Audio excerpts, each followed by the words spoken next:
Savez-vous quelle est la fortune du nouveau président sénégalais Diomaye Faye? Il se trouve que j'ai pu avoir accès à sa déclaration de patrimoine et j'y ai fait une découverte choquante. Et je pense que quand je vais vous la présenter dans quelques instants, vous allez vous aussi être choqués. Beaucoup de personnes entrent dans l'administration publique, entrent dans la politique parce que c'est un moyen de s'enrichir. Et bien souvent, c'est l'argent de la corruption. Ousmane Sonko et Diomaye Faye se sont fait élire en promettant qu'ils allaient combattre la corruption. Mais quelle est donc eux-mêmes leur part de probité morale? Doit-on croire que ces deux hommes peuvent réellement changer le Sénégal si eux-mêmes ce sont des gens qui sont corrompus? Moi, je suis convaincu qu'un corrompu ne peut pas chasser la corruption. Voilà pourquoi dans beaucoup de nos pays, on nous dit tous les jours qu'on va enlever la corruption, mais la corruption est toujours là.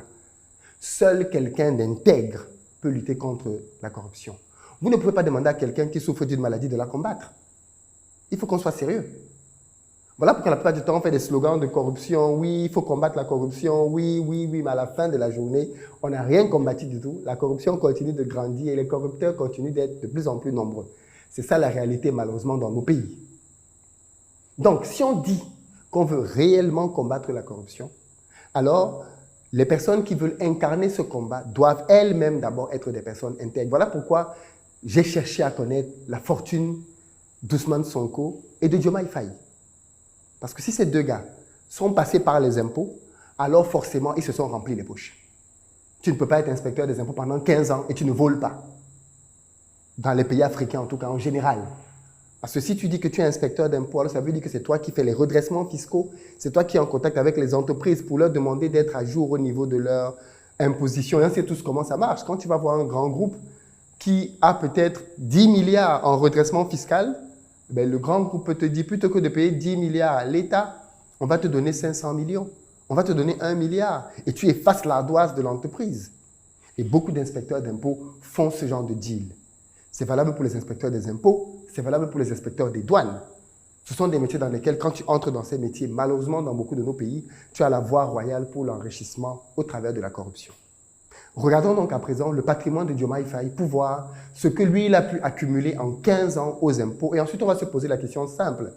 Est-ce que Diomaye Faye est l'homme de la situation au Sénégal? Peut-il réellement combattre la corruption ou alors c'est juste quelqu'un d'autre de corrompu qui nous a raconté des balivernes? On va faire du fact-checking. Déclaration de patrimoine du candidat Bassirou Diomaye Diakhar Faye. Il a reparti sa déclaration en 4 piliers. Le premier pilier, c'est le patrimoine foncier. Dans le patrimoine foncier, il va déclarer tous les biens qu'il possède en termes de terrain. Terrain sur lesquels il n'y a pas de bâtiment construit. Et ici, donc, il commence à déclarer premier terrain. Terrain de 80 mètres sur 46 à Diaganiao, acquis en 2017 pour une valeur de 3 millions de francs. Bon, ça c'est un petit terrain. 3 millions de francs, un peu moins de 5 000 euros. Deuxième terrain, c'est un terrain agricole de 4,3 hectares dans la commune de Sandiara, acquis en 2022 pour une valeur de 15 50 000 francs CFA.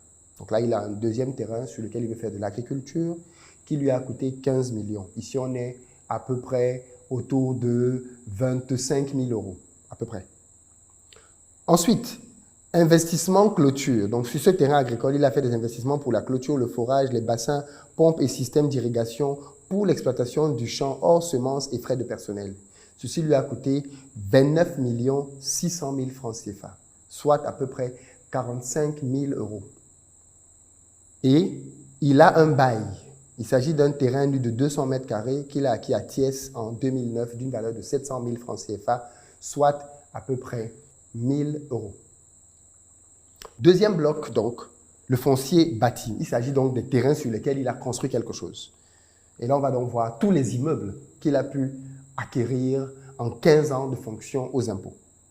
Il commence par déclarer une maison bâtie sur un terrain de 200 mètres carrés à Mermoz, attribuée par le syndicat des impôts, qui est son domicile familial depuis 2021 et construit de 2017 à 2021 en partie sur fonds propres et en partie par un des prêts UBA et BICIS soldés.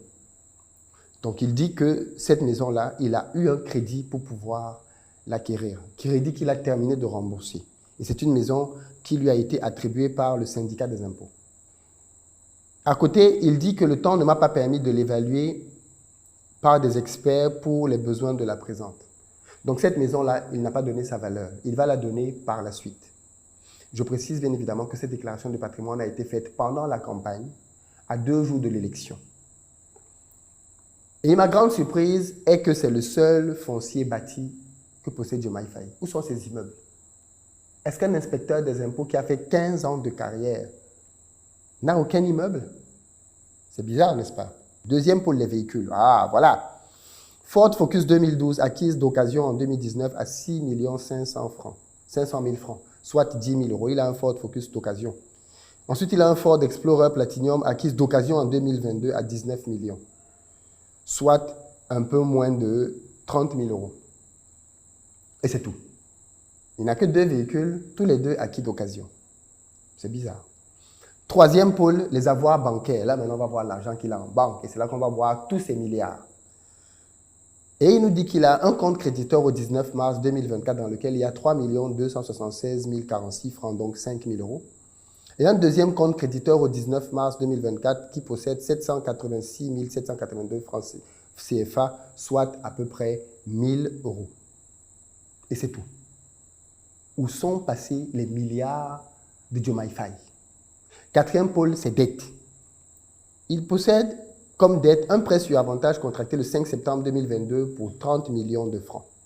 On voit donc aisément que c'est ce prêt de 30 millions de francs CFA qui lui a permis de pouvoir faire donc ses acquisitions agricoles et ses investissements parce que dans la déclaration, on voit bien que le terrain a été acquis en 2022 et les travaux ont été faits en 2022. Or, on se rend compte que dans la même année 2022, il a fait un prêt de 30 millions. Ensuite, il a fait un prêt sur salaire contracté le 22 août de 8 millions. Et après, il a fait le prêt à un ami pour l'acquisition du champ de 10 millions.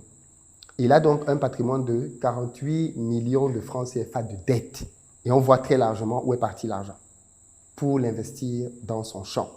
Et peut-être une partie a servi aussi pour acquérir sa voiture. Et ça m'a beaucoup frappé.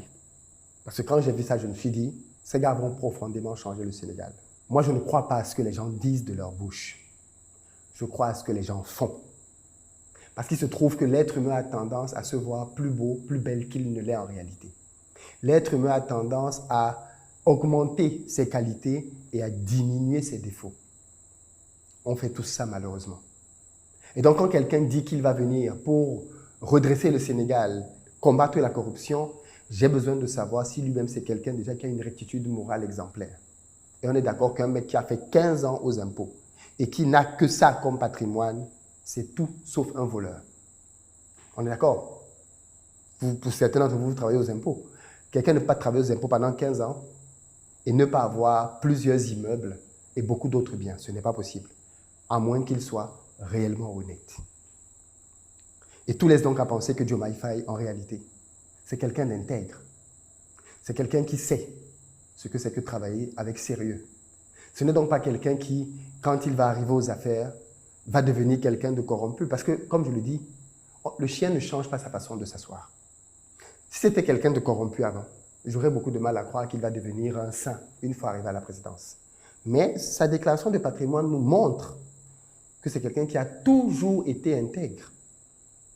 Et donc, je peux lui faire confiance dans son ambition d'assainir le Sénégal sur le plan de la corruption. Je peux croire que ce mec-là, parce qu'il a toujours été clean, alors il peut arriver effectivement à la tête du Sénégal et faire le ménage. Parce que bien évidemment, même la plus belle femme au monde ne peut donner que ce qu'elle a. Et quelqu'un ne peut pas combattre la corruption si lui-même il est corrompu. J'en déduis donc que Diomaye Faye, de par sa déclaration de patrimoine, c'est quelqu'un d'intègre. Et les gens marchent ensemble par catégorie. Il doit donc être de la même trempe qu'Ousmane Sonko. Parce que quand Ousmane Sonko a décidé de se présenter, vous vous doutez bien que le pouvoir